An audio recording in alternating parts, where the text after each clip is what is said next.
जो हमने सवाल पूछे हैं इलेक्शन कमीशन से कि इसमें इलेक्शन कमीशन ने आखिर क्यों छुपाया है।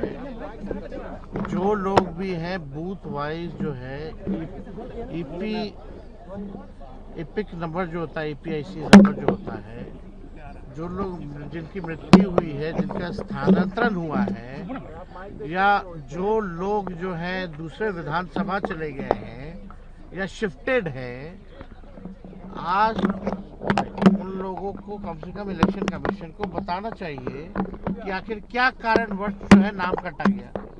नाम काटा है तो नोटिस दिया है कि नहीं दिया है, और क्या आपका प्रोसेस रहा है, क्या तरीका आपने अपनाया है जिससे आपने मृत्यु पाया या शिफ्टेड पाया या रिपीटेड पाया है।